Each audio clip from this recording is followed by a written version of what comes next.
Muy buenas tardes tengan todos y todas ustedes. Bienvenidos a este webinario de IntelliJuris, que bajo el rubro de charlas sobre derecho administrativo tenemos la posibilidad de presentar el día de hoy. Uno de los temas que hemos tenido presentes en la discusión social tiene que ver con el Tren Maya. Y bueno, seguramente habremos visto en las noticias una diversidad de información, en algunos casos mucho más mediática, dados los personajes que intervienen en ella, y otras que no son tan mediáticas, pero son importantes, tiene que ver con la diversa información concerniente a ciertas decisiones de los tribunales a propósito de una diversidad de amparos que se han presentado hacia diversos aspectos relacionados con esta obra de infraestructura. Dada la relevancia que tiene el tema en general, dadas sus repercusiones sociales, quisimos detenernos en esta tertulia sobre aspectos muy concretos que conciernen a los aspectos jurídicos y para esto hemos invitado y en verdad apreciamos enormemente la generosidad de quienes nos acompañan el día de hoy. Han aceptado compartir con nosotros la información, sus apreciaciones, para conocer con mayor profundidad qué es lo que está pasando y cuáles son las implicaciones de esta obra de infraestructura. Saltarían inmediatamente ciertas cuestiones relacionadas con la afectación del medio ambiente, que por supuesto las hay, pero no solamente tenemos ese tipo de afectaciones. Es una obra que por su magnitud tiene implicaciones, por supuesto, al medio ambiente, pero también hacia los pueblos y comunidades indígenas y en general hacia el ecosistema que tenemos en la península de Yucatán. El día de hoy están con nosotros el doctor Luis Zambrano. Doctor, bienvenido, muy buenas tardes. El doctor Zambrano es biólogo, doctor en ecología por la Universidad Nacional y es uno de los expertos, y no solamente esto, sino participantes activos en el caso de la forma en cómo nos contará. Estará también la maestra Virginia Maldonado. Maestra, bienvenida a IntelliJuris. La maestra Maldonado es abogada de la Facultad de Derecho de la Barra Nacional de Abogados y tiene una diversidad de estudios en nivel de posgrado, entre otros en política pública, gestión energética y ambiental por Flaxo. Y también está la maestra Gabriela Carreón. Ella es abogada, egresada de la Universidad Veracruzana, con estudios en derechos humanos en American University y bueno, también tiene una trayectoria importante en la judicatura y como abogada en organizaciones de la sociedad civil. Tanto la maestra Maldonado como la maestra Carreón son abogadas del Centro Mexicano de Derecho Ambiental y tienen una participación relevante y directa en relación con los amparos. Luego de esta presentación, que por supuesto solamente destaca algunos aspectos de quienes están con nosotros, hemos considerado importante iniciar por lo básico. Esto es, qué es y de qué manera afecta el Tren Maya a una diversidad de bienes y por supuesto esto es un paso previo de conocimiento para posteriormente analizar aspectos ya mucho más particulares que tienen relación con el derecho. Y bueno, doctor Zambrano, iniciamos con usted, así es que adelante. Hola, pues muy buenas tardes a todas y a todos. Pues de entrada, muchas gracias por la invitación. Me siento honrado, sobre todo ahora que es el Día del Abogado. Me enteré hoy en la mañana y dije, entre abogados voy a estar en la tarde, así es que primero y antes que nada los felicito a todos ustedes, que probablemente todos sean abogadas y abogados. Pues, y luego, pues muchísimas gracias por la invitación. Quedamos en que yo iba a comenzar hablando de las generalidades del Tren Maya, y qué mejor que hablar de las generalidades con uno de los 10 videos que estamos empezando a generar desde mi laboratorio con distintos académicos, particularmente de ecología y biología, que tratan de explicar por qué el Tren Maya puede generar afectaciones muy grandes. Les pondría los que tengo, que son alrededor de 8 ahorita, pero entonces nos llevaría toda la hora a partir de puros videos. Les voy a dejar uno de los más representativos, que es del doctor Rodrigo Medellín, que quizá muchos de ustedes conozcan, porque ha sido una de las voces más, pues más grandes sobre el problema del Tren Maya. Este es el video y luego les quisiera platicar algunos pormenores.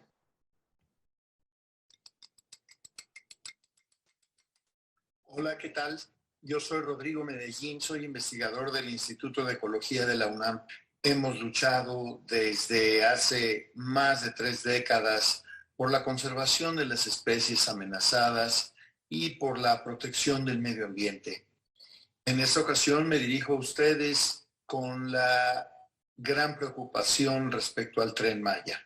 El Tren Maya, mal llamado Maya, está afectando realmente grandes extensiones de ecosistemas en la península de Yucatán. Hay 3 niveles de afectación que me preocupan muchísimo por igual.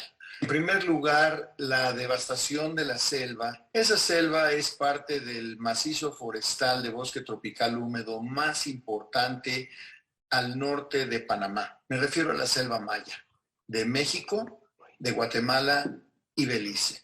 Están tumbando millones y millones de árboles.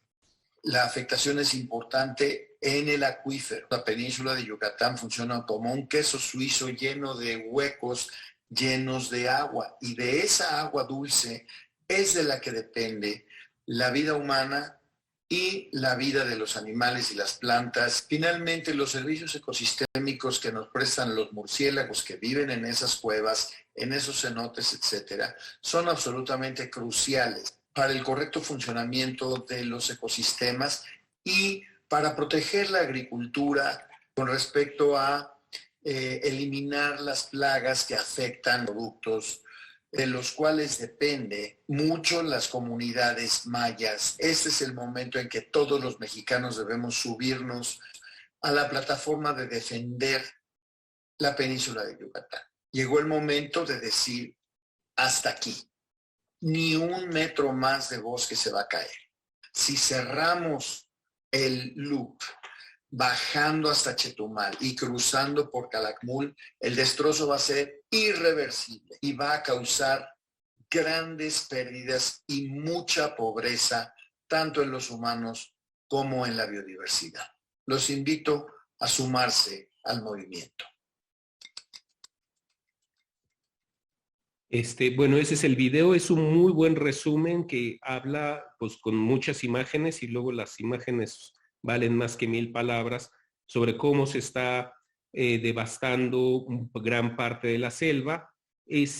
Nosotros, además de estos videos, estamos empezando le mandamos, por ejemplo, una carta al presidente diciéndole que estábamos preocupados por 20 grandes puntos, dentro de los cuales, algunos ya los mencionó el doctor Rodrigo Medellín en el video, está lo frágil que es el suelo, el karst, que como dijo él es un queso gruyere. Yo más bien lo comparo con una galleta, de estas galletas en las cuales cuando uno las rompe, se rompen en 1000 pedazos, y no es como un pastel en donde uno le puede meter un popote y no pasa nada.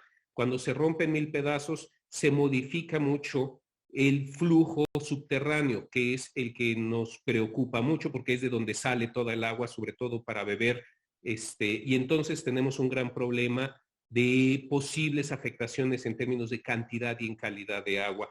También en los propios cenotes y ríos subterráneos donde hay mucha vida, hay grandes, hay otro video, ahora que los salgamos, los que los saquemos, los invito a que los vean. La cantidad de diversidad de especies que solo se dan en los cenotes es altísima, tanto de crustáceos como de peces. También, bueno, como dijo el doctor Medellín, la destrucción y fragmentación de la selva, esta selva que sí llega hasta Panamá, pero que además después de Panamá se puede conectar con el Amazonas. Entonces estamos generando una fragmentación, que quiere decir estamos partiendo en cachitos una selva que tiene organismos como los grandes felinos que necesitan de grandes extensiones y que cuando uno le pone fronteras se vuelven ya especies que pueden estar extintas en vida, porque las vemos, las seguimos viendo ahí, pero se están muriendo. Obviamente la destrucción de manglares, la destrucción de arrecifes, la destrucción de la laguna de Bacalar, que si algunos de ustedes han podido ir a ver, es una maravilla de diferentes colores y que últimamente ha empezado a reducirse toda esta cantidad de colores porque está empezando a aumentar la contaminación, ¿no? Como eso puedo seguirme pues bastantes minutos, lo malo es que tengo muy poquitos, para hablar de todos estos efectos que hemos venido detectando y estos efectos potenciales. Ahora, ¿cuál es el problema? No solo es un problema ecológico de moral, de decir se están extinguiendo muchos murciélagos, o se está afectando el río subterráneo. Eso nos afecta en nuestra calidad de vida, tanto a nivel local como a nivel regional, como a nivel planetario.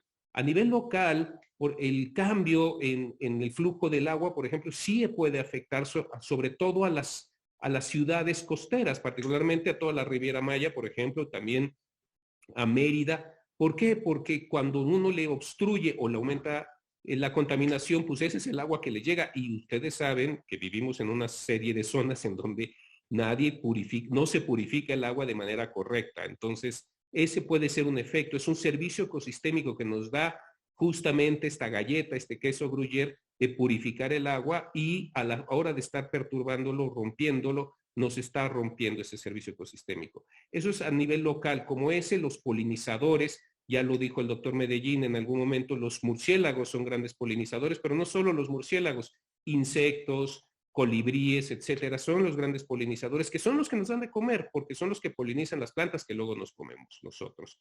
Finalmente, pues la destrucción de manglares y arrecifes, particularmente los manglares, son grandes captadores de carbono. Entonces, en términos globales, estamos perdiendo grandes sumideros de carbono que son los que nos están deteniendo un poco el cambio climático y por lo tanto sus efectos.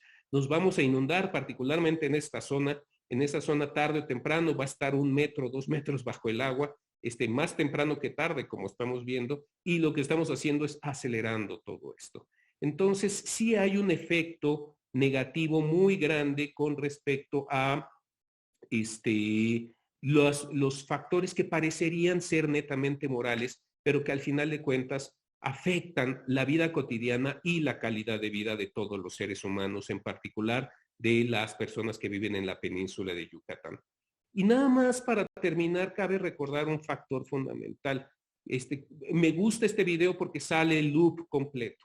Bueno, el loop completo en realidad no solo es la vía, no solo es una línea de que va a rodear la península, o que va a darle una vuelta a la península, perdón, sino que también lo dicen constantemente todos los promotores, es un promotor de desarrollo y de ciudades y de centros urbanos en toda la península. Y hay zonas que son críticas de que no se pueden urbanizar. La zona de Calakmul, por ejemplo, particularmente por la falta de agua y por su fragilidad como ecosistema, no puede generar urbanización. La urbanización, como les dije, en Bacalar, lo único que va a generar es la destrucción completa de esa gran laguna, que es la que tiene los estromatolitos. Los estromatolitos los podríamos pensar como estos arrecifes que son de agua dulce y que han estado y que vienen de los primeros organismos que vivieron en el planeta. Entonces, estamos frente a un megaproyecto que no solo va a afectar la biodiversidad, también nos va a afectar en el corto y mediano plazo, pero que también en el mediano plazo, con los polos de desarrollo, que esa es la intención final del proyecto, va a acelerar la destrucción de la península. Termino con esta frase diciendo, siempre dicen los promotores que la península ya está muy destruida particularmente y que está llena de acahuales. Déjenme decirles que los acahuales para los ecólogos son, perdón, esto es como lo que me dice que ya terminé mis tiempos, para los ecólogos son fuentes de diversidad, pero es cierto que la península está muy perturbada. Lo que va a suceder con este proyecto es que se va a acelerar de 50 a 150 kilómetros por hora la velocidad con la cual se va a destruir la península de Yucatán. Esto es, no van a poder ver nuestros hijos o nuestros nietos las maravillas que hay ahora en esta península, incluyendo la cultura, que ya ese es otro capítulo completo que no voy a poder abordar. Con esto, pues yo termino mi participación en este momento para darle el paso a las abogadas para que hablen de los grandes problemas que se generan a partir de esto. Muchas gracias, doctor. Bueno, tenemos ya una primera aproximación a los daños que se están causando y, por supuesto, a los riesgos, que son daños potenciales. Ahora, visto ya como el acercamiento al problema de hecho, jurídicamente, ¿cuál es el estado de las cosas? Maestra Maldonado. Gracias, doctor José Rolta, por Bienvenida, la por supuesto. invitación. Muchas gracias. Buenas tardes a todas y todos. Gracias por abrir este espacio de diálogo y por permitirnos traer este planteamiento. Bueno, pues contarles que se pueden vislumbrar, digamos, las acciones jurídicas que se han emprendido contra el Tren Maya desde dos comunes denominadores, ¿no? El primero de ellos, pues, es justamente por violaciones al medio ambiente sano, ¿no? A nuestro derecho a un medio ambiente sano. Y la segunda o el segundo bloque sería las afectaciones a los derechos de los pueblos y las comunidades indígenas. Yo ahorita solo me voy a referir a este primer bloque de medio ambiente sano para darle continuidad a mi compañera Gabriela. Pues en un primer momento decirles que nosotras consideramos que el proyecto no es un proyecto ambientalmente sustentable, ¿no? Esto por sus dimensiones, por sus características, los objetivos que persigue. Recordemos, y ya lo ponía sobre la mesa el doctor Zambrano, que el objetivo que persigue este proyecto es, pues, ser un motor de desarrollo turístico, inmobiliario, comercial, ¿no? Entonces, pues no es solamente hablar de un proyecto ferroviario con más de 1,500 kilómetros en los 5 estados, no es solamente las 23 estaciones que se han planteado, sino pues que involucra y que tiene como parte de sus líneas de acción la masificación del turismo, aproximadamente para 4 millones de personas al año, ¿no? Un incremento. Y la creación de polos de desarrollo, aproximadamente 10, que buscan potencializar las actividades productivas de gran escala, ¿no?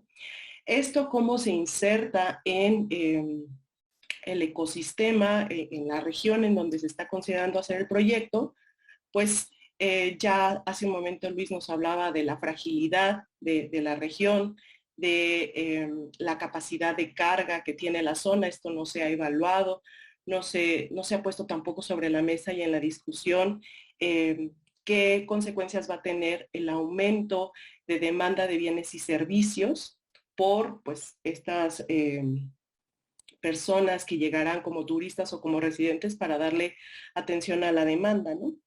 Entonces, pues todo este conjunto de factores son los que hemos posicionado en los amparos, ¿no? Como violaciones al derecho a un medio ambiente sano. En particular nos hemos concentrado dentro de las cuales nos preocupan más es esta disminución de la conectividad ecosistémica, la reducción de los macizos forestales y pues las implicaciones que esto tiene para la pérdida de servicios ecosistémicos, ¿no? Por tanto, pues nosotras consideramos y nuestra postura en el SEMDA es que el proyecto no es viable, ¿no? Y no es viable y no va a depender de si hay un cambio de ruta o no, porque la totalidad del proyecto pues nos da claridad de hacia dónde están los riesgos y los impactos, ¿no? Pero además de esto, pues el proyecto está operándose sin escuchar a la comunidad científica, sin atender los estándares internacionales, sin respetar los instrumentos de protección ambiental, ¿no? Como pueden ser el procedimiento de evaluación de impacto ambiental, las áreas naturales protegidas, los programas de ordenamiento territorial, ¿no? Yo me voy a detener un poquito en el procedimiento de evaluación de impacto ambiental, porque este instrumento tiene como objetivo evaluar la viabilidad de un proyecto, ¿no? Con base en la mejor ciencia disponible, con base en lo que dicen los biólogos, los ecólogos y las disposiciones normativas, ¿no? La Ley General de Equilibrio Ecológico establece que el proyecto se tiene que evaluar de forma integral, es decir, considerar la totalidad de las acciones y obras, tanto las directas como las asociadas, para poder, ¿cómo decirlo?, determinar los impactos que el proyecto va a traer consigo. Estos impactos pueden ser pues, acumulativos, pueden ser residuales, pero tendríamos que conocer la totalidad del proyecto para poderlo determinar.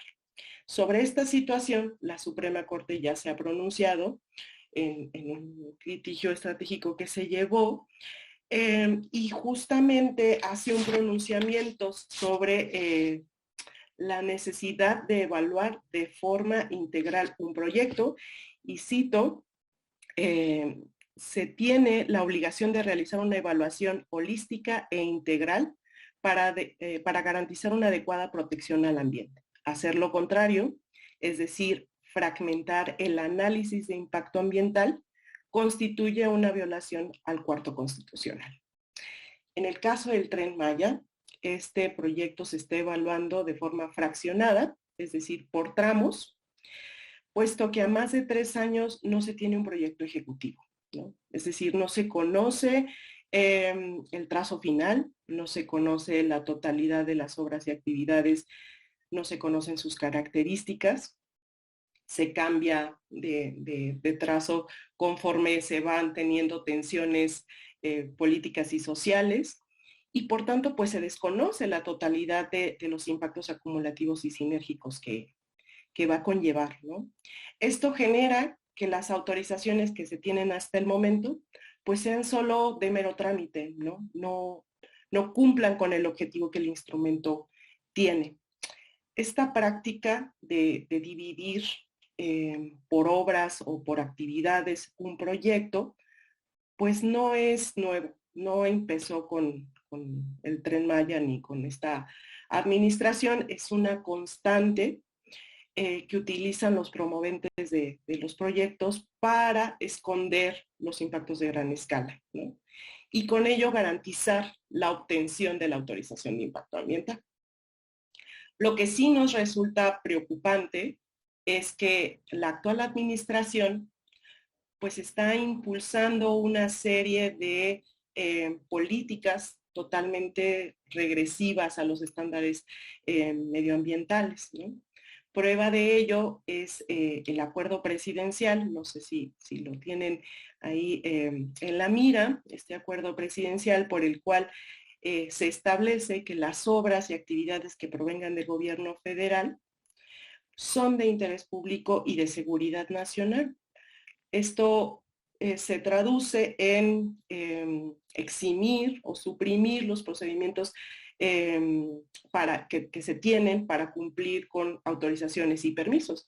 Y por ende, la obtención de permisos ambientales como es el procedimiento de evaluación de impacto ambiental, el cambio de uso de suelo, ¿no? Esto pues es bastante preocupante, ¿no? Porque va en contra de todas las disposiciones y estándares medioambientales, ¿no? Realmente estos instrumentos pues son y han sido creados como garantes, ¿no? Para poder tener una medición del riesgo y poder tomar las mejores decisiones antes de iniciar el proyecto, ¿no?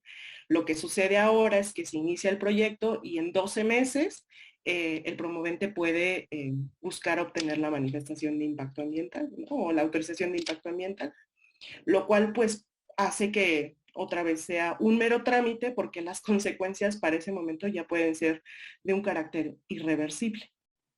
Entonces, bueno, todos estos argumentos han sido la base que hemos plasmado en los amparos y que se han presentado en contra del Tren Maya. Yo cerraría mi presentación acá para darle paso a mi compañera Gabriela. Muchas gracias, Viridiana. Pues, como bien decían, y creo que habría que recalcar esta parte de que no solo imaginemos este gran proyecto como la línea del tren, ¿no? Porque creo que eso se ha visualizado o está en el imaginario todo el tiempo, que solo son pues unas vías. Entonces me gustaría recalcar lo que han dicho tanto el doctor Luis como la maestra Viridiana respecto de que hay mucho más allá, de que este proyecto implica más que eso, y al implicar más que eso tiene diversas consecuencias.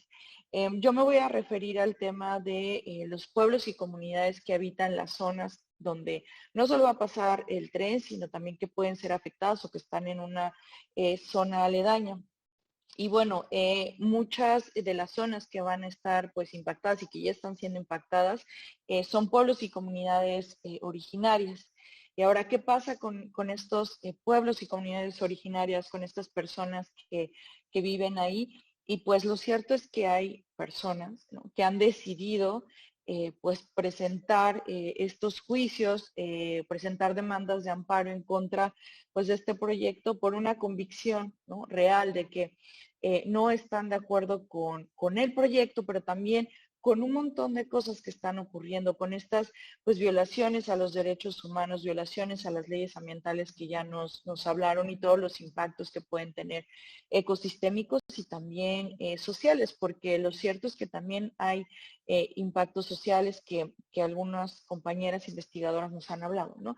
Todo el tema de la migración, ¿no?, de este crecimiento exponencial de personas, de los servicios que se requieren para satisfacer esas necesidades, etcétera. Entonces, hay una legítima preocupación por parte de pueblos y de comunidades que viven en estas zonas, y que además estas preocupaciones, estas inconformidades, pues tienen o están protegidas por nuestro derecho, ¿no? Por el derecho mexicano, por nuestro marco jurídico, por el marco jurídico internacional. Y bueno, uno de estos derechos que consideramos que ha sido violado, y que son una de las razones por las cuales se presentaron amparos, tiene que ver con lo que conocemos como la consulta, ¿no? Libre, previa, informada y culturalmente adecuada. Pero no solo eso, sino también en estos procesos se está hablando del consentimiento, que tampoco es un concepto, digamos, nuevo para nosotras. Recientemente la Suprema Corte de Justicia de la Nación, al resolver un asunto sobre minería y pueblos originarios en el estado de Puebla, pues ya definió, ¿no?, que tenemos, bueno, que tienen este derecho al consentimiento, y que lo tenemos dentro de este marco jurídico. Entonces, aquí recordar que lo que ocurrió con la consulta, y bueno, y que desde el gobierno se señaló que sí que hubo una consulta, fue que esta no cumplió con los más altos estándares de derecho internacional, pero también de derecho interno, porque tenemos también pronunciamientos pues en México, de nuestros tribunales, de nuestros juzgados sobre la consulta. Y aquí lo que ocurrió es que, bueno, varios aspectos. Uno de ellos es que estos procesos pues fueron definidos de manera unilateral por las autoridades, pese a que ya hay estándares, ¿no?, que señalan que pues estos proyectos se tienen que llevar a cabo siempre contando con pues sí, una consulta previa, es decir, antes de iniciar. Pues esto se llevó a cabo pues una vez que ya había incluso pues contratos de licitación, ¿no?, que ya había pues varias acciones relacionadas con el proyecto, de manera que pues para nosotras pues nos parece evidente de que este requisito de previa pues no se habría cumplido, ¿no? Incluso hay que poner, creemos, atención a los detalles, porque cuando se hizo estas denominadas consultas, pues se establecía como un objeto principal establecer un diálogo con pueblos y comunidades a fin de recibir sus opiniones, ¿no? Entonces, esto nos podría parecer bien. Sin embargo, si nos fijamos y si tenemos como a colación los estándares en realidad, pues estos ejercicios no nada más tendrían que ser un diálogo para recibir opiniones, sino que tendrían que buscar o la finalidad tendría que ser el consentimiento. Es decir, que las personas y comunidades pues después de que fueron informadas, pues pudieran decir, sí, estamos de acuerdo con este proyecto. Sin embargo, pues eso no ocurrió así. Como ya mencionaba, pues hubieron muchos actos administrativos, ¿no? Pues antes de que se hiciera pues este ejercicio que se le llamó de consulta. El otro aspecto tiene que ver con la información.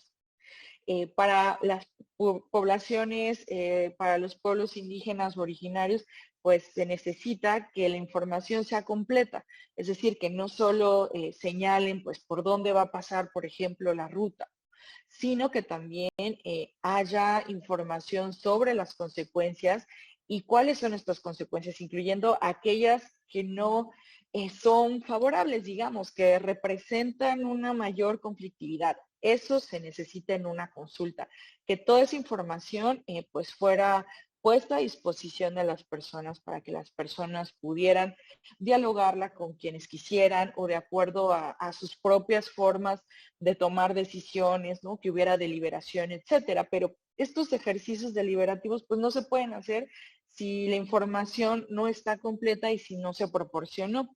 En el caso de esta que se le llamó consulta, en realidad, pues solo había información sobre pues la rehabilitación, ¿no? De todo lo relacionado con el medio ambiente y como mencionaba, pues la construcción de las vías férreas, pero en realidad no se mencionó, por ejemplo, el tema de los polos de desarrollo, ¿no? Tampoco de las obras asociadas y tampoco las complementarias. Entonces, por eso iniciaba mi intervención diciendo es que hay que recordar que no solo son las vías y que no solo es el tren, porque incluso en la consulta únicamente se habló de eso y esa es una información pues parcial y lo cual pues no cumple con el objetivo pues, de una consulta informada. Tampoco, por ejemplo, se presentó información sobre impactos culturales, ¿no? Sobre los impactos económicos, de los cuales pues también ya se ha hablado, ¿no? De cómo pues puede ser este crecimiento en estas zonas, qué consecuencias va a traer, la alza de precios, etcétera. Nada de eso se tocó y consideramos que pues eso es violatorio de este derecho a la consulta. El otro aspecto tiene que ver con lo culturalmente adecuado, ¿no? Tiene que ver con, sí, el tema de las lenguas indígenas que se hablen, pero sobre todo también, pues realizar un diagnóstico porque no todos los pueblos ni todas las comunidades son iguales. A pesar de que estén en una zona, llamémosle península de Yucatán, hay una amplia diversidad respecto de los pueblos y de los integrantes de estas comunidades. Entonces, haber realizado una consulta que fuese digamos, estandarizada para todas, nos parece que tampoco cumple con lo culturalmente adecuado, porque creemos que no se investigó la manera en la que se organizan ciertas comunidades, quizá del estado de Yucatán, de Campeche, ¿no? De Chiapas. Entonces, eso no ocurrió, se utilizó un proceso estandarizado, único para todas las comunidades. Entonces consideramos que eso tampoco pues fue culturalmente adecuado. Además que pues el proceso se hizo de manera muy rápida y pronta. Entonces consideramos que también para que las comunidades puedan llevar pues todas estas dudas, dialogarlas con sus familias, incluso con las autoridades de las zonas donde viven, pues se necesitaba un poco más de tiempo pues para que pudiera haber este diálogo. En el tema de esta consulta y la búsqueda del consentimiento que nuestra pues, opinión no existió, no somos las únicas que decimos que no hubo esta consulta. Incluso la Organización de las Naciones Unidas, la oficina aquí en México de la alta comisionada que estuvo observando este proceso, pues señaló que en realidad pues esto fue negativo, ¿no? O sea, calificó de negativo este proceso de consulta porque pues considero que no cumplían todos estos estándares que he mencionado, pero además que en realidad pues esa consulta había servido también o había sido un ejercicio en donde pues las personas habían expuesto las necesidades básicas que tienen. Entonces no fue en realidad una consulta, sino más bien pues se expuso la necesidad de, por ejemplo, que se resolviera el tema del agua, porque en ciertas zonas el tema del agua es un gran conflicto. Porque no hay agua potable, etcétera. Entonces, pues solo concluir con esto, ¿no? De que pues sí, por parte de la observación internacional también hubo un pronunciamiento de que este ejercicio pues no se había llevado a cabo de manera correcta. Muchísimas gracias, maestra Carreón, y por supuesto a nuestros invitados. Me gustaría, en lo que resta de este webinario, que pudiéramos armar una conversación a partir de varios aspectos, pero centrándonos bueno, ahora estamos ya en sede jurisdiccional y por supuesto los jueces tienen la palabra. Pero para esto me gustaría aprovechar lo que ustedes han expuesto, planteando una diversidad de cuestiones. El que se requiera una evaluación del impacto ambiental, el que exista un estudio que nos permita conocer cuáles son los impactos, se da a partir de una lógica o una racionalidad. Hay que conocer para decidir. En la medida en que se conoce y mientras mejor se conozca, podemos tomar mejores decisiones, sea para hacer, sea para no hacer, y si hacemos, de qué manera podemos mitigar los efectos de aquello que queremos hacer para que no nos cause daño y para que nos pueda producir, digamos, el mayor beneficio. Ahora, de lo que ustedes han expuesto, tenemos un primer problema. Y el primer problema es que hay severos problemas de desconocimiento y de incertidumbre de qué es lo que se va a hacer. Hay noticias respecto del trazo, los cambios del trazo, es probable que haya nuevos cambios, en fin, no hay una base que permita satisfacer el primer punto, que es el conocimiento. La segunda cuestión, el fraccionamiento de las manifestaciones tiene en sí mismo otro problema, dado que yo lo diría es una manipulación en la medida en que se fragmenta aquello que se conoce y por tanto se evita el conocimiento en su totalidad. La otra cuestión es la calidad del conocimiento. Se han dado alguna información respecto de la presentación por parte de las autoridades de estos impactos ambientales, pero también hay cuestionamientos. Es decir, tenemos ahí un problema de si tenemos el mejor conocimiento pese a la incertidumbre y pese a las dificultades de saber qué es lo que se va a hacer. Y ahí hay una parte que corresponde al doctor Zambrano. Pero la otra cuestión también es la relevancia del conocimiento en la defensa, la relevancia del conocimiento en el mismo planteamiento de los amparos, ¿no? Ahí tenemos pues una parte que me importaría abundar en este tema. La otra cuestión está en, una vez que hemos planteado cuál es el propósito del amparo, viene la otra cuestión, es cuáles han sido las respuestas. Por supuesto, no tenemos ya sentencias, estamos en el proceso, pero la respuesta que los tribunales den sea inmediata, y bueno, la inmediatez tendría que ver en las medidas cautelares, es en sí misma importante, porque eso nos da ya una respuesta y también alternativas cautelares de aquello que se busca proteger. Y a partir de esto creo que podríamos ir armando ahí una charla interesante. Como ustedes podrán ver, ya hay algunas preguntas en el chat y así es que ustedes, si quieren abordarlas a partir de esto, me parece que en fin, ustedes ustedes tienen la palabra, ¿no? Adelante, ¿quién quisiera intervenir primero? Doctor Zambrano. Pues si quieren vamos en el mismo orden. Digo, yo un par de cosas. Acabo de ver que alguien dice que dónde se pueden ver estos videos y no los hemos lanzado. Ustedes vieron la primicia, de hecho, del video del doctor Medellín, pero los vamos a sacar yo creo que a mediados o finales de esta semana, más bien yo creo que a finales de esta semana, en la página de restauracionecológica.org, que es la página de mi laboratorio. Digo, está fácil de aprenderse, restauracionecológica.org. Ahí es donde las vamos a empezar a sacar todos y cada uno de estos videos, incluyendo este. Con respecto, hay 2 o 3 cosas que yo quisiera hablar rápido. Uno, sí, efectivamente es como esta destrucción de las herramientas de protección ambiental que me preocupan muchísimo. Si uno ve históricamente cómo se han venido generando estas herramientas de protección ambiental, en realidad son relativamente recientes las más fuertes, o sea, las evaluaciones de impacto ambiental, en realidad no tienen muchos, de hecho no tienen más de 2 décadas, o como 4 sexenios. De hecho, desde Cedillo empezó realmente un mecanismo de protección ambiental y antes lo destruíamos todo sin problemas.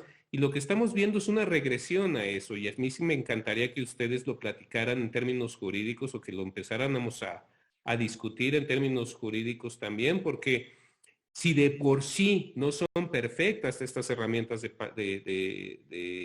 protección ambiental, si de por sí tenemos que ir un poquito más adelante si queremos reducir esta crisis ambiental, recordemos que estamos en una crisis ambiental y que ya la estamos viviendo. Hay un factor que a mí me llama mucho la atención cuando empezó lo del coronavirus, que surge a partir de nuestra crisis ambiental, o sea, no fue hecho por un laboratorio en China ni en Estados Unidos, fue a partir de justamente la fragmentación de la selva en China, lo cual hizo que los pangolines y los murciélagos se estresaran más, que fueran más susceptibles a las enfermedades y que esas enfermedades pueden ser transmitidas al ser humano. Y entonces y eso es parte de nuestra crisis ambiental.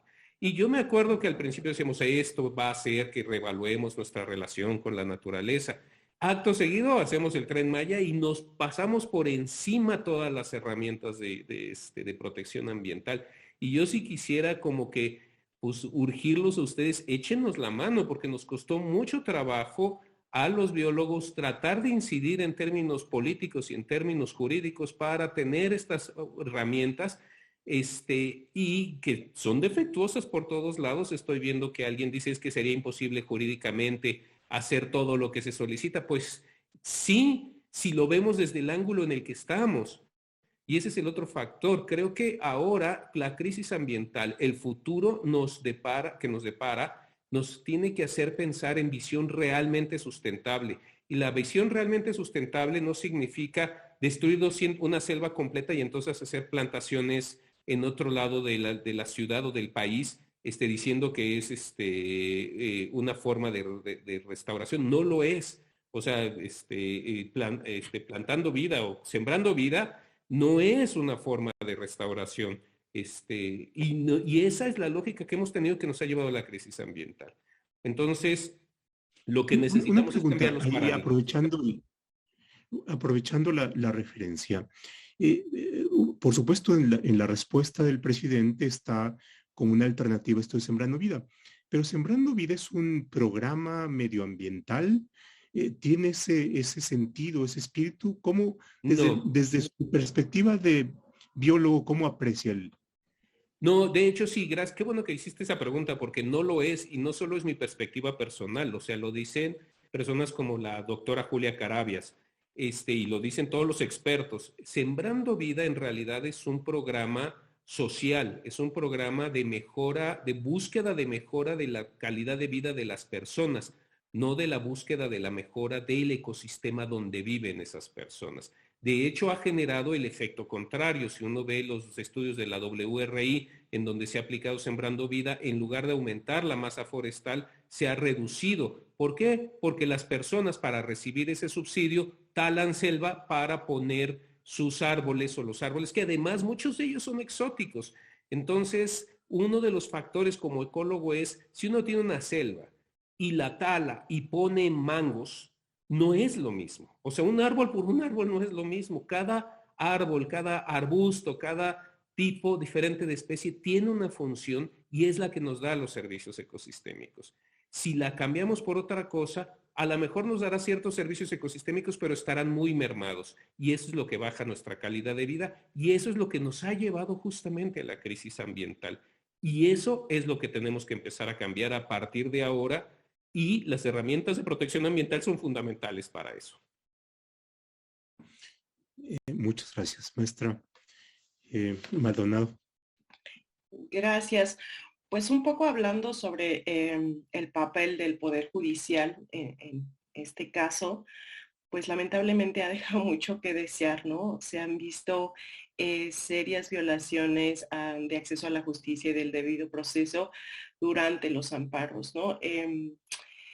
Durante la tramitación de los amparos. Primero tenemos una denegación del acceso a la justicia. Aproximadamente hemos hecho ahí una cuestión de arqueología de saber cuántos amparos se han presentado y son aproximadamente 50 amparos los que se han presentado en contra de este megaproyecto.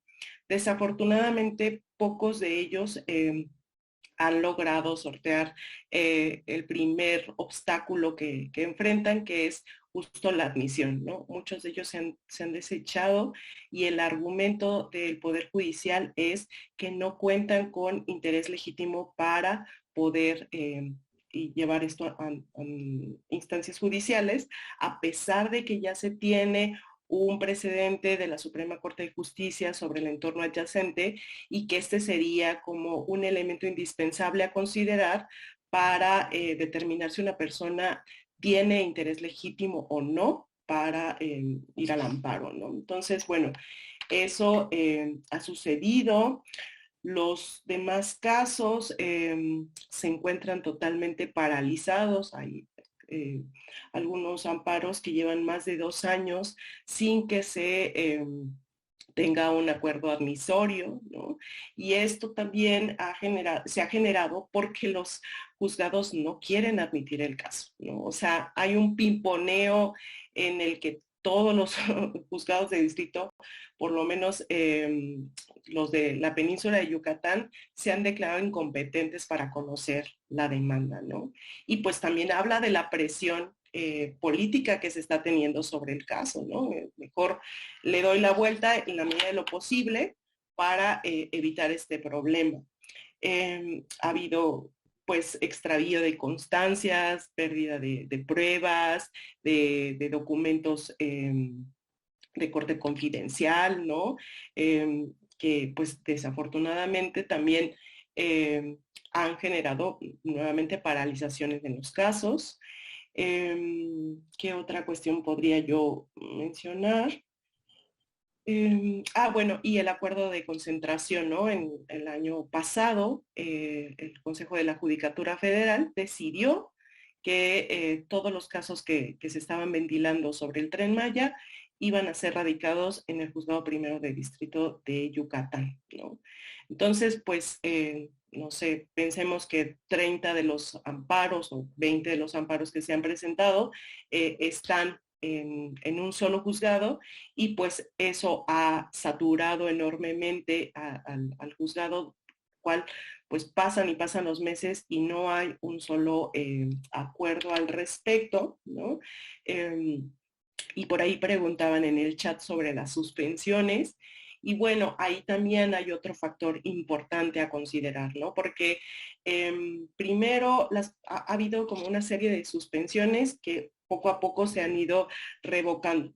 Las primeras que se otorgaron fue para paralizar las obras debido al contexto de pandemia en el que nos encontrábamos, ¿no? Porque la obra siempre fue considerada como prioritaria, entonces aún en los topes máximos de contagio seguían pues los trabajadores operando y realizando obras, y entonces sobre esas se presentaron una serie de amparos tratando de paralizar las obras y en algunos casos pues se dio la suspensión, lo cual fue posteriormente revocada.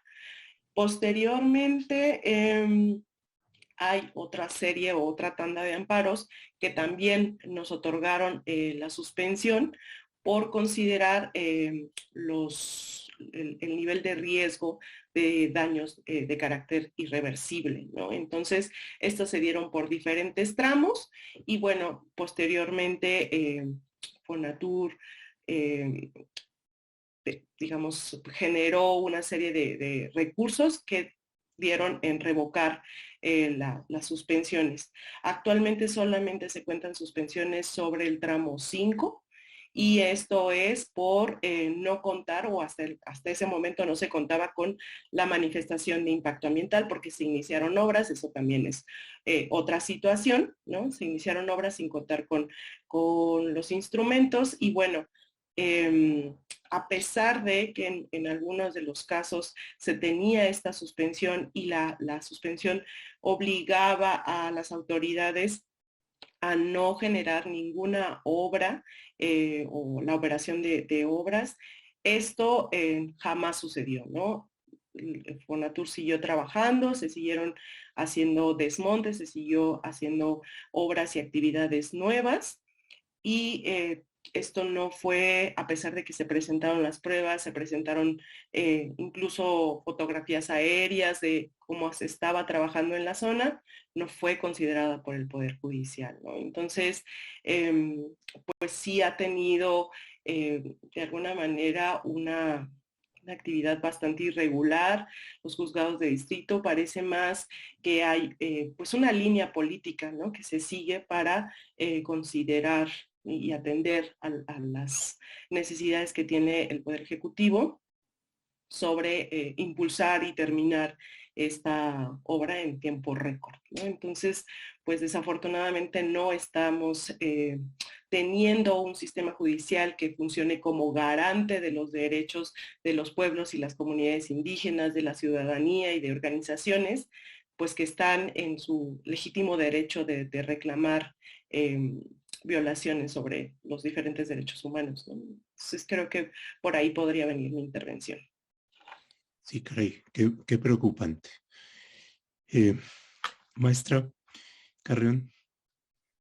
Gracias. Yo creo que justo en seguimiento a lo que decía Viridiana respecto a la respuesta de los tribunales, como abogadas y abogados, si nos ponemos a pensar de cuál el mecanismo en nuestro marco jurídico sería el más efectivo para proteger los derechos humanos, ¿no?, de las personas, para proteger el medio ambiente, pues habría varias opciones, pero nosotras, acompañando a las personas que acompañamos, creímos y seguimos creyendo que el amparo puede ser ese recurso efectivo en términos, ¿no?, de los criterios del Sistema Interamericano de Derechos Humanos. Sin embargo, creemos que también el juicio de amparo en este caso y el Poder Judicial de la Federación en este caso está siendo puesto a prueba por un proyecto que es sumamente relevante a todas luces, porque de eso no hay duda.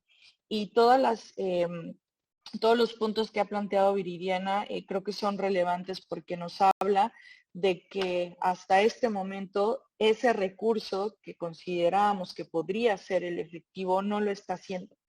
Y está el temor y nos los platican las personas que acompañamos, ¿no? Pero bueno, es que el amparo no va a avanzar, pero el proyecto sí se va a construir. Entonces, por ejemplo, esta figura o este mecanismo en la suspensión que podría ser el idóneo para detener la obra en lo que se revisa, pues lo que estamos planteando y el fondo del asunto no está ocurriendo.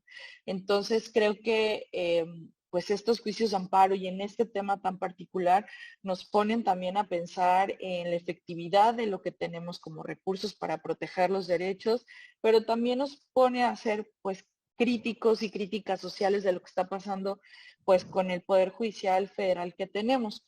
Y solo agregaría una situación muy peculiar que ha pasado en los últimos tiempos y que nos preocupa profundamente, y es la posible fuga de información de las personas quejosas, las personas que acompañamos, que ustedes saben que pues aunque se pida o se pide el resguardo de los datos personales, y en últimos tiempos hemos visto que notas periodísticas tienen los nombres de las personas quejosas. Entonces, pues aquí hay también una preocupación muy amplia y una responsabilidad del Poder Judicial Federal, pues de resguardar estos datos para proteger a estas personas que legítimamente están defendiendo sus derechos y que han acudido a estas instancias, pues con toda la confianza de que pues van a mantener estos datos, pero no solo eso, sino que también pues van a proteger sus derechos. Entonces, creo que estamos en un punto crítico en donde sí hay un papel importante del Poder Judicial, pero que nosotras estamos tratando por todos los medios posibles de hacer notar pues todas estas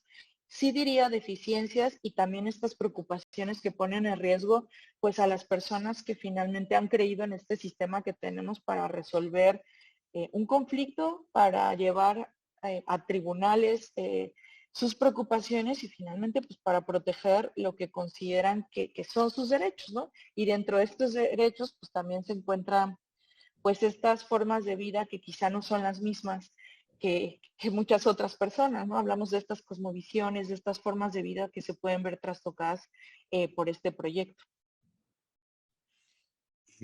Muchas gracias, maestra. Tenemos algunos comentarios de Federico Anaya sobre la consulta indígena, de Alejandro Ruiz Reyes sobre algún comentario sobre la relación con la Madre Tierra, de Francisco Camarena, sobre la función de los amparos y la manifestación del impacto ambiental y bueno, la posibilidad de un derecho a la indemnización, de Santiago Apolonio Hernández, sobre las violaciones a los derechos de comunidades indígenas, de Arely Muñoz, de Adolfo López.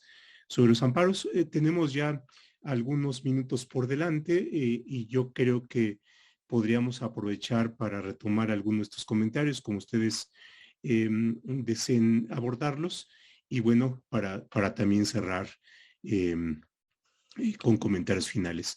Voy a cambiar un poco el orden. Iniciaré por la maestra Carreón. Adelante, hay algunas preguntas y comentarios relacionados con el tema que trató. Sí, muchas gracias. Creo que empezaré con la última pregunta que aparece por aquí y tiene que ver con la estrategia de llevar esto hasta a instancias internacionales. La apuesta también de este acompañamiento jurídico ha sido pues acudir a instancias internacionales desde ya, digamos. Acudimos a las relatorías de derechos humanos de Naciones Unidas y hubo un pronunciamiento al respecto, expresando al gobierno mexicano preocupación por los temas ambientales, por los temas de los pueblos y comunidades originarias, pero también por los temas de seguridad, ¿no? que ha implicado pues emprender estos procesos.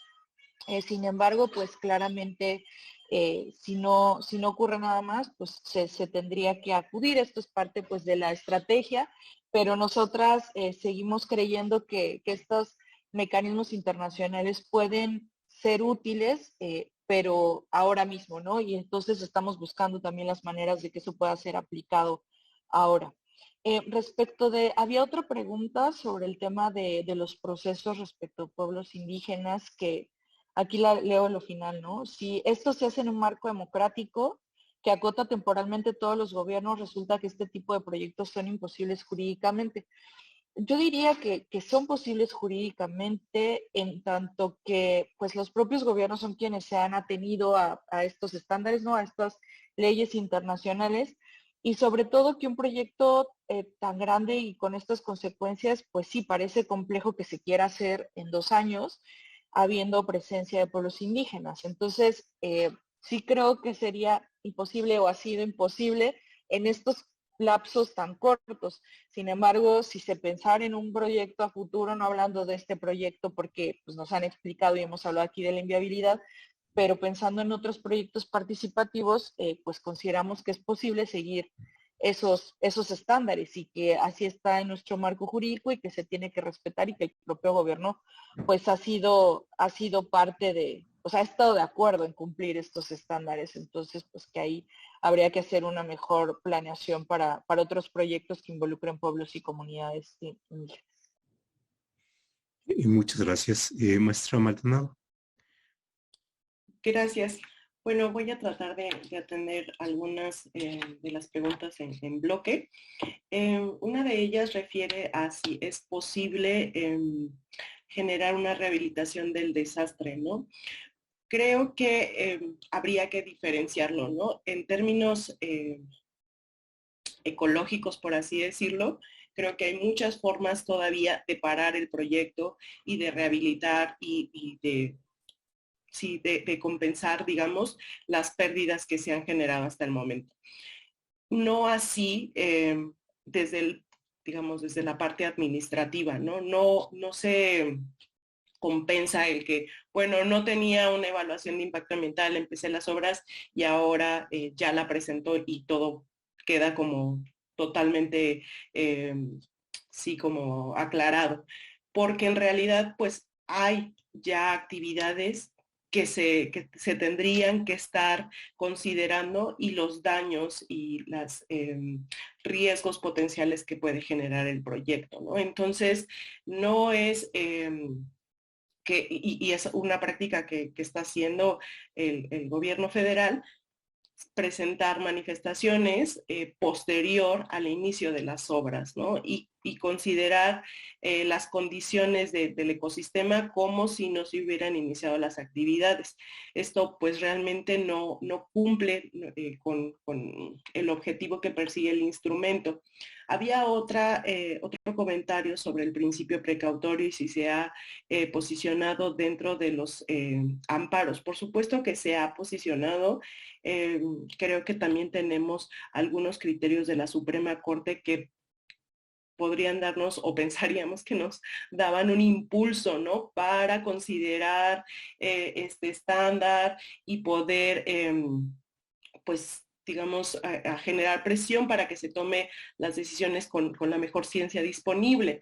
Sin embargo, creo que aquí hay una cuestión muy importante sobre el desconocimiento en general del marco normativo y de los estándares internacionales en materia ambiental. Para los juzgados de distrito y tribunales colegiados también, desafortunadamente, es difícil entender desde dónde se está entendiendo el medio ambiente y sus interacciones con la ciencia.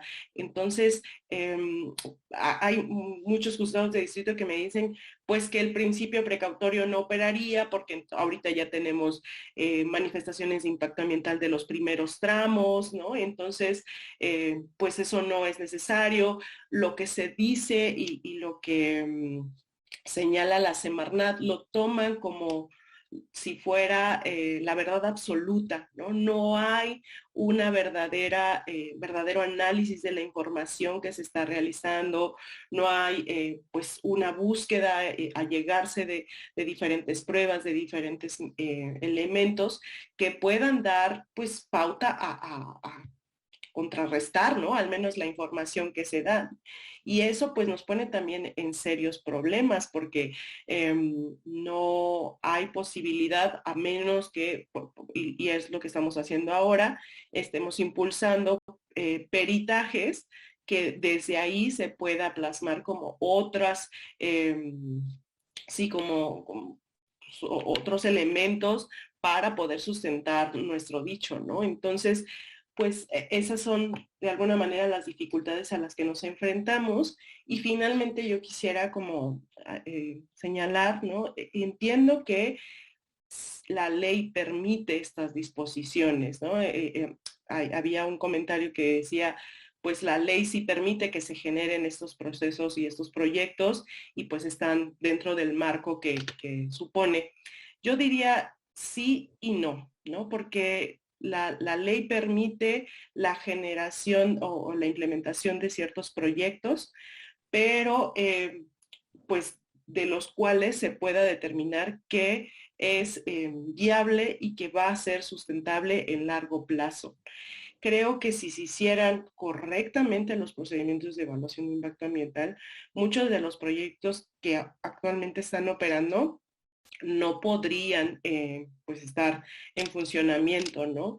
Y además, pues hay esta necesidad, sobre todo en el derecho ambiental, de considerar los otros factores, ¿no? O sea, no podemos seguir considerando pues, criterios que a lo mejor y se establecieron hace 20, 30 años con una crisis, por ejemplo, como la climática en la que nos encontramos ahorita. Entonces, la realidad social también tendría que ser un factor a considerar y que se vincule con los estándares internacionales y con los estándares normativos para poder responder a las necesidades que se están teniendo en materia de medio ambiente, porque si no, pues seguimos considerando cuestiones que a lo mejor ya hoy ya son inoperables, ¿no? Y que al final los impactos y los daños que se van a ocasionar, pues ni siquiera se van a poder vislumbrar a la luz de lo que dice una disposición en la materia. Entonces creo que yo cerraría mi participación por ahí. Sí, muchísimas gracias. Y finalmente, el doctor Zambrano, que aquí es una parte importante porque el presupuesto es, la ciencia sirve y la ciencia sirve para tomar decisiones y debemos acudir al conocimiento científico y al conocimiento técnico para que desde el poder, desde la administración se realicen obras de infraestructura, otro tipo de cuestiones, empleando el conocimiento. Usted decía en el comentario anterior que desde su perspectiva de biólogo miraba hacia los abogados buscando respuestas, apoyo y demás. Y en esto que comentaban las abogadas, viene otro tema, es decir, desde el derecho también miramos a los científicos para plantear defensas más sólidas. Y por supuesto en esto el conocimiento técnico científico que pueda presentar, por ejemplo, en las mías, puede ser un conocimiento refutable, por supuesto, ¿no? Y en ese sentido el derecho también necesita de la ciencia y necesita de la ciencia precisamente para develar de la mejor manera posible y la pretensión de objetividad y de proximidad a la verdad, si hablamos en esos términos, del mejor conocimiento disponible de tal manera que podamos ilustrar nuestras decisiones y por supuesto los tribunales también tengan esa evidencia disponible, ¿no? Sí, digo, voy a ser muy breve porque ya nos pasamos 5 minutos. Tiene razón, o sea, digo, hablemos de las mías. La mía del tramo 5, por ejemplo, es la peor mía que he visto en mi vida y yo sé que yo trabajo mucho con manifestaciones de impacto ambiental y la razón por la cual es una de las peores es porque justamente en términos técnicos lo único que hizo fue describir. Y mal describir y dice mentiras, lo cual también es sujeto a problemas jurídicos, eso, ¿no? La segunda peor ha sido la del puente de Xochimilco, y las dos tienen algo en común. Estaban bajo esta ley de que pues es nada más un trámite. Entonces, en términos de conocimiento técnico, lo que yo quisiera decir básicamente es lo siguiente. Cuando a mí me dicen, haz una manifestación para ver si mi proyecto va a afectar o no, no es solo una descripción técnica. Eso es parte importante, así como hay tantas especies, el suelo es de esta calidad, etc. Lo que sigue es lo más importante, es cómo va a afectar esto. ¿Va a afectar mucho, poquito, nada? ¿Vale la pena hacerlo porque el efecto es mínimo y se puede compensar o no vale la pena hacerlo? Y eso es para mí lo técnico realmente, lo verdaderamente técnico y lo verdaderamente científico. El gran problema que yo le veo a estas manifestaciones particularmente es que se quedan en la parte de, pues sí hay especies, pues sí está ahí acuífero abajo y no pasa de ahí. Y entonces es como más bien un libro de decir, esto es lo que voy a destruir. Y como la autoridad lo único que dice es, pues ya lo recibí, ya doy la palomita porque pues lo que necesitaba era recibirlo, no se hace un verdadero análisis científico. El análisis científico que hemos hecho, y lo podemos decir porque particularmente el tramo 5 se abrió a la población y todos los colegios, el de ingenieros, el de biólogos, el de ingenieros ambientales, etcétera, el Instituto de Ecología, el Instituto de Geografía, el SIGA, etcétera, dieron su opinión y era un consenso de decir, esta mía no debería de pasar. Entonces, todos dijeron eso, esta mía no debería pasar y aún así pasó. Entonces, en términos técnicos y científicos no hubo una discusión, ¿sí? En realidad es como la discusión entre creacionistas y científicos, ¿no? O sea, no existe una discusión ahí, es nada más un tipo que cree que tiene la razón cuando no la tiene. Fue más o menos parecido. Los terraplanistas contra las personas que pues, sabemos que la Tierra es redonda. Es lo mismo. Entonces, Sí, el conocimiento científico y técnico es muy importante, pero este gobierno lo está desperdiciando. Bueno, no solo lo está desperdiciando, lo está ninguneando, lo está sacando del área donde normalmente está y lo está afectando porque su visión científica es bastante dogmática y bastante, yo podría decir, ideológica, y la ciencia no lo es. Busca no serlo. Y ese es un gran problema y quería nada más enseñar eso con la mía. Y una última cosita, había una pregunta de si ha habido represión. Sí, sí ha habido represión. Justo el día de ayer nos llegó un comunicado de la Asociación Mexicana de Periodistas Desplazados y Agredidos de que un periodista que se llama Alfredo Gris Cruz fue agredido justamente por tomar fotografías de la destrucción del Tren Maya ahí en la península de Yucatán. Entonces sí estamos empezando a tener agresiones en las zonas locales. Además de las agresiones que dice el presidente constantemente a todo mundo que no está de acuerdo con el Tren Maya. Pues muchísimas gracias y creo que nos han ustedes ilustrado, informado. Y bueno, pues mi conclusión es que se está decidiendo y haciendo en la ignorancia. Y por supuesto, cuando se decide en la ignorancia vamos a tener una mayor cantidad de problemas a futuro, ¿no? Pues muchísimas gracias, maestras, muchísimas gracias, doctor, por haber aceptado esta invitación y por supuesto a todos quienes nos acompañan. En el chat podrán ustedes ver las preguntas y el interés que suscita. Y bueno, pues esto da para más, así es que esperemos tener la aceptación para un próximo encuentro. Muchísimas gracias porque hay que dar seguimiento a esto. Muchas gracias, que tengan muy buenas noches a todos. Muchas gracias. Igualmente, buenas noches a todas y todos. Muchas gracias. Buenas noches a todas y todos.